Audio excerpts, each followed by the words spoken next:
नमस्कार दोस्तों, मैं सत्येंद्र यादव आपका स्वागत करता हूं आपके अपने चैनल इंग्लिश बाय यश यादव में। दोस्तों, बिना देर किए हुए अपने लेक्चर को शुरू करते हैं। हमारा प्रोनाउन का टॉपिक चल रहा था। आप लास्ट वीडियो जाकर देखिए, उसमें मैंने ऐसे कंसेप्ट बताए हैं जो प्रीवियस ईयर में पूछे गए और वहां से क्वेश्चन आते ही आते हैं और शायद ही आप उन कंसेप्ट को एग्जाम में पकड़ पाएंगे, क्योंकि वो इतने माइनर कंसेप्ट होते हैं कि उन पर ध्यान कम ही देते हैं।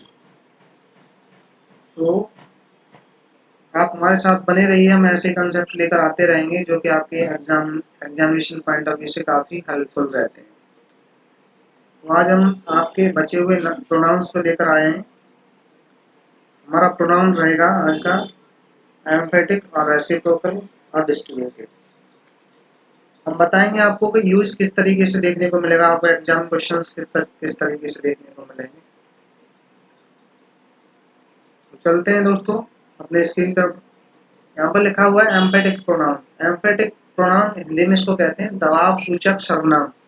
मतलब ये दबाव, किसी चीज पर दबाव देने के लिए, प्रेशर देने के लिए, एम्फेसाइज करने के लिए यूज किया जाता है। बस आपको नाम पे नहीं जाना है, आपको बस अपने काम पे जाना, उसकी एप्लीकेशन पे जाना, उसका यूज क्या होता है, कैसे होता है। यहाँ पर देखिए, मैंने एक सेंटेंस लिखा हुआ है, आप देख पा रहे हो स्क्रीन पे मेरा कर्सर जहाँ मूव कर रहा है। We ourselves saw him there। इसका मतलब क्या है, हमने खुद देखा उसको वहां पर। तो क्या है, आवर सेल्व्स जो यहाँ पर यूज किया गया है वो एम्फेटिक प्रोनाउन है। क्यों, ये जोर दे रहा किस पे, हम पर, कि हमने खुद देखा है वहां पर, हमने स्वयं उसको वहां पर देखा है। ठीक है दोस्तों। अब यहाँ पर आप कहेंगे रिफ्लेक्सिव प्रोनाउन है, आवरसेल्व्स तो रिफ्लेक्सिव प्रोनाउन से होता है।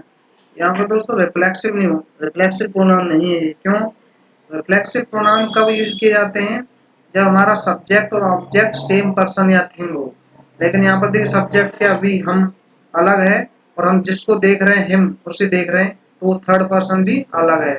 यानी हमारा जो ऑब्जेक्ट है वो थर्ड पर्सन प्रोनाउन है और सब्जेक्ट जो है हमारा फर्स्ट पर्सन प्रोनाउन है। यानी यहाँ पर किसी सेम पर्सन या थिंग की बात नहीं हो रही, तो यहाँ पर रिफ्लेक्सिव प्रोनाउन यूज नहीं किया जा सकता। अब यहाँ पर जो अवर सेल्फ यूज किया गया है, एम्फेटिक प्रोनाउन है, रिफ्लेक्सिव प्रोनाउन नहीं है। उम्मीद आप समझ पाए होंगे इतना। चलते हैं नेक्स्ट सेंटेंस में। देखो, आप देखिए एग्जाम में आपको क्वेश्चन किस तरीके देखने को मिलेंगे और एग्जामिनर आपसे कैसे गलती कराने की कोशिश करेगा, वो हम देखते हैं। देखिए सेकंड सेंटेंस आप देख पा रहे होंगे, एग्जाम में इस तरह के क्वेश्चन आपको देखने को मिलेंगे और प्रीवियस ईयर में इस तरह के क्वेश्चन पूछे गए, इसलिए मैं उसी तरह के कंसेप्ट को आपके सामने लेकर आता हूँ, जो कि एग्जामिनेशन पॉइंट ऑफ व्यू से बहुत इम्पोर्टेंट है। देखिए, मैंने एक सेंटेंस लिखा हुआ है यहाँ पर, क्या, ही सॉल्व्ड हिमसेल्फ दैट पजल। इसका कहने का मतलब यहाँ पर है कि उसने उस पजल को, उस पहेली को खुद सॉल्व किया था, खुद सॉल्व किया है। देखिए यहाँ पर आपको देख पा रहे हैं हिमसेल्फ। अब देखिए यहाँ पर इसका मतलब क्या, ही सॉल्व्ड हिमसेल्फ, यानी उसने अपने आप को सॉल्व कर लिया। ये तो मीनिंगलेस सेंटेंस हो गया। ये कहना क्या जा रहा है, उसने पहले को खुद सॉल्व किया, अपने आप से सॉल्व किया होगा। और हमारा रिफ्लेक्सिव प्रोनाउन कहाँ यूज होता है दोस्तों, मैंने बताया था, जब सब्जेक्ट और ऑब्जेक्ट सेम पर्सन या थिंग हो तब हम रिफ्लेक्सिव प्रोनाउन यूज करते हैं। यहाँ पर क्या है, कि हमारा ऑब्जेक्ट है थर्ड पर्सन और सॉल्व किसको कर रहा है, पजल को सॉल्व कर रहा है। ठीक है, तो यहाँ पर ऑब्जेक्ट और अपना सब्जेक्ट दोनों ही डिफरेंट हैं, सेम पर्सन या थिंग नहीं है, तो हम रिफ्लेक्सिव प्रोनाउन को तो यूज कर ही नहीं सकते। दूसरे पॉइंट ऑफ व्यू से देखिए इसको, दूसरा व्यू से देखिए कि इसका मीनिंग निकल रहा है। यहाँ पर जो सेंटेंस लिखा हुआ है उसका मीनिंग निकल रहा है, ही सॉल्व्ड हिमसेल्फ, यानी उसने अपने आप को सॉल्व कर लिया, जो कि एक मीनिंगलेस सेंस निकलता है। तो हमें क्या करना है, यहाँ पर जो रिफ्लेक्सिव, जो एम्फेटिक प्रोनाउन है, उसको मिसप्लेस, उसका मिसयूज किया गया है यहाँ पर। उसको हम कहाँ लेके आना है, उसको हमें लेके आना है, हमें एम्फेसाइज किसको करना है, ही को, यानी उसने खुद सॉल्व किया है। तो यहाँ पर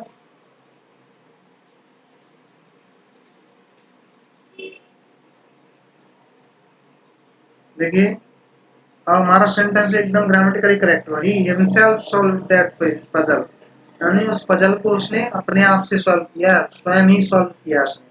हमारा सेंटेंस करेक्ट हो गया। देखिए थर्ड सेंटेंस देखिए, he himself adapted to work culture, उसने क्या है वर्क कल्चर के अनुसार अपने आप को ढाल लिया, अपने आप को उसके अनुसार ढाल लिया। तो यहाँ पर आप देख पा रहे होंगे, यहाँ पर मीनिंग निकल रहा है क्या, यहाँ पर हिमसेल्फ जो है आपका एम्फेटिक प्रोनाउन नहीं होगा, वो होगा आपका रिफ्लेक्सिव प्रोनाउन। क्यों? कि उसने अपने आप को ढाला है, यानी इसका मतलब क्या है, ढाला किसको है उसने, अडेप्टेड। अडेप्टेड का ऑब्जेक्ट कौन है, ही, यानी सब्जेक्ट खुद ही है। तो मैंने क्या बताया था कि जहाँ पर सब्जेक्ट और ऑब्जेक्ट सेम पर्सन या थिंग हो, तब हम किसका यूज करते हैं, रिफ्लेक्सिव प्रोनाउन का यूज करते हैं। तो यहाँ पर कोई एम्फेसाइज नहीं किया जा रहा सब्जेक्ट को, सब्जेक्ट ने खुद ही ढाल दिया पर कल्चर, ये थोड़ा मीनिंगलेस हो जाएगा। तो यहाँ पर सब्जेक्ट और ऑब्जेक्ट जब डिफरेंट नहीं है, सेम पर्सन और थिंग है, तो हमें किसका, रिफ्लेक्सिव प्रोनाउन का यूज करना है। और रिफ्लेक्सिव प्रोनाउन का यूज कहाँ होता है, ये एज अ ऑब्जेक्ट यूज होते हैं रिफ्लेक्सिव प्रोनाउन हमारे, ठीक है, वर्ब के बाद ही यूज किए जाते हैं। हमारी वर्ब तो एडप्टेड है, और इसको फिर यूज कहाँ करना है, एडप्टेड के बाद, इसको कहाँ करना है, एडप्टेड के बाद।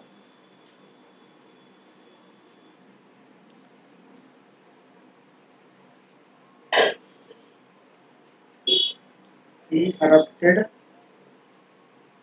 himself.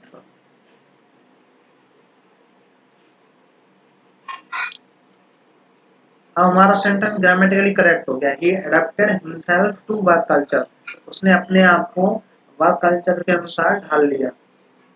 अब हमारा आता नेक्स्ट प्रोनाउन टाइप है हमारा रेसिप्रोकल प्रोनाउन। ये होता है रेसिप्रोकल मतलब पारस्परिक सर्वनाम, पारस्परिक संबंध जो दर्शाता है उसको कहते हैं रेसिप्रोकल प्रोनाउन। देखिए दोस्तों यहाँ पर क्या होता है, इसमें प्रोनाउन होता है आपका वन अनदर और ईच अदर। ईच अदर जो होता है वो केवल दो पर्सन या थिंग्स की बात हो रही है तो हम ईच अदर का प्रयोग करते हैं, और मोर देन दो से बात हो रही हो, दो से अधिक की बात की जा रही हो कहीं पर, तो हम वन अनदर का यूज करते हैं। अब देखिए सेंटेंस के अकॉर्डिंग हेल्प से हम समझते हैं कि एग्जाम में क्वेश्चन हमें कैसे देखने को मिलेंगे। एसएससी आपसे एग्जाम में कैसे क्वेश्चन पूछने वाला है वो देखिए। मैंने एक सेंटेंस लिखा हुआ आपके सामने, क्या, like poles of magnets repel one another. अब देखिए मैग्नेट्स के दो ही पोल होते हैं, कौन से, नॉर्थ पोल और साउथ पोल, यानी चुंबक के दो ही पोल होते हैं, एक नॉर्थ पोल होता है और एक साउथ पोल होता है। लेकिन यहाँ पे जो वन अनदर यूज किया है ये तो मोर देन टू के लिए यूज होता है, तो ये तो हमारा रॉन्ग यूज है। यहाँ पर क्या करना है फिर हमें, ईच अदर का यूज करना है, हमें किसका यूज करना है, ईच अदर का यूज।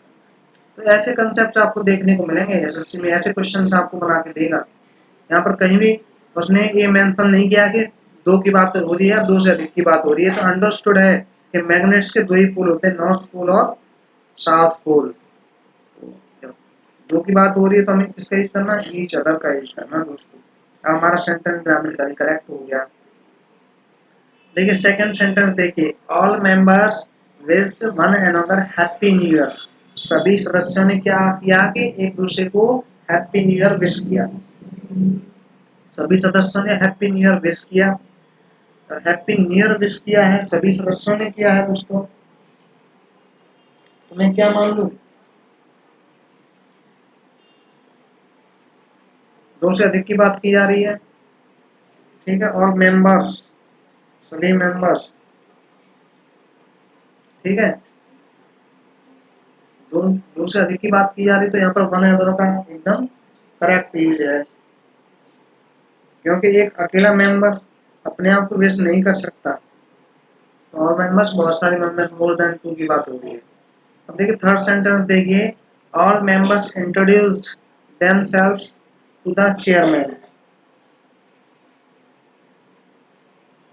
अब यहाँ पर ऑल मेंबर्स, इंट्रोडक्शन कौन दे रहा है, मेंबर्स दे रहा है, मेंबर दे रहा है इंट्रोडक्शन, और कहाँ पर इंट्रोड्यूस कर रहा है, खुद को इंट्रोड्यूस कर रहा है। तो देखिए यहाँ पर जब ऑब्जेक्ट और सब्जेक्ट सेम पर्सन और थिंग है तो हम इसका रिफ्लेक्सिव प्रोनाउन का यूज करेंगे यहाँ पर। हमारा क्या है, यहाँ पर रिफ्लेक्सिव प्रोनाउन का यूज हुआ है जो कि एकदम करेक्ट है। अब यहाँ पर रिफ्लेक्सिव के सेंटेंसेस और रेसिप्रोकल में क्यों पढ़ा रहा हूँ दोस्तों, क्योंकि आपको यूज इस तरीके से देखने को मिलेगा और आपको वहाँ पर डिस्टिंग्विश करना है कि हमारा प्रोनाउन का यूज जो है वो मिसप्लेस है या फिर करेक्ट यूज है। आपको नाम रख प्रोनाउंस के नाम रखने की जरूरत, नाम याद रखने की जरूरत नहीं है, आपको चीज़ों को केवल समझना है। देखिए मैंने अब तक की वीडियो में जितना भी आपको कंसेप्ट सिखाया है, मैंने कहीं पर आपको कोई स्ट्रक्चर या कोई चीज़ रटाने की कोशिश नहीं की है।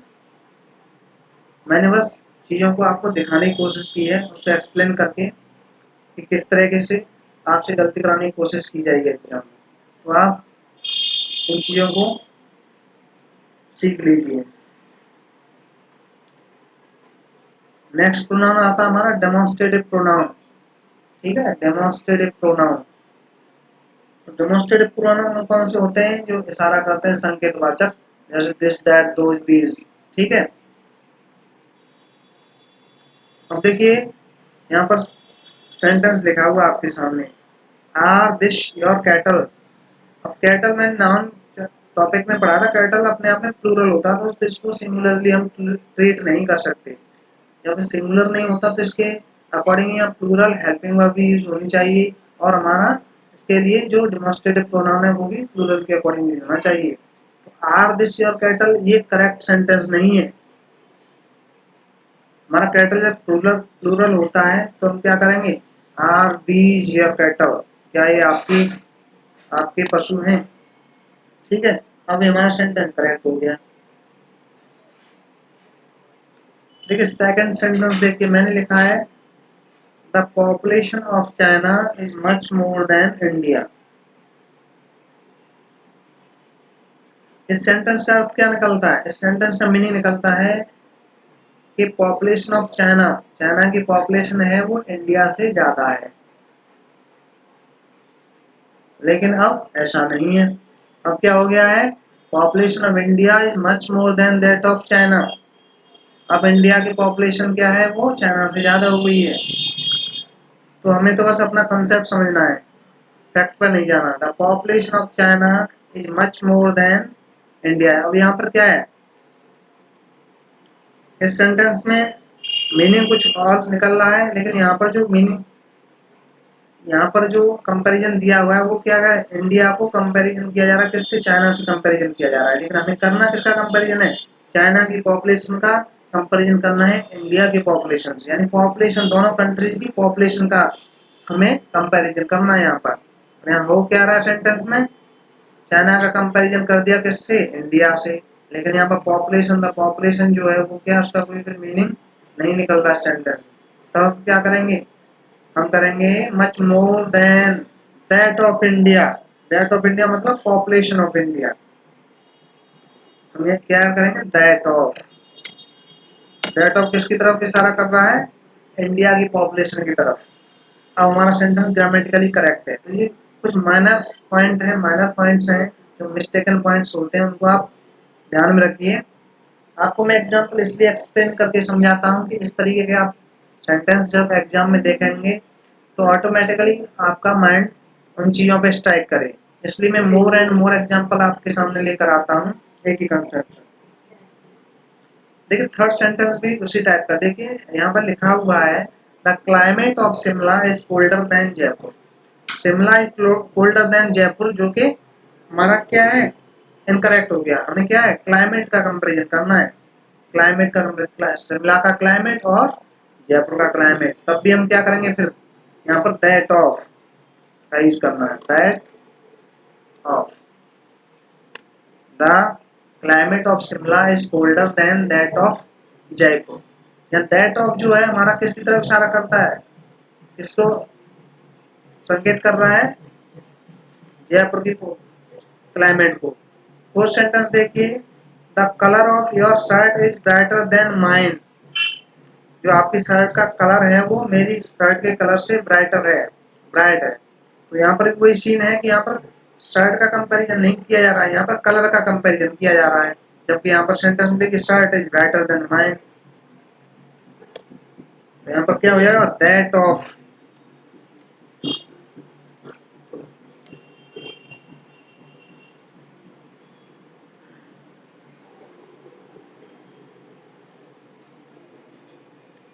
एक और प्रोनाउन है दोस्तों डिस्ट्रीब्यूटिव प्रोनाउन।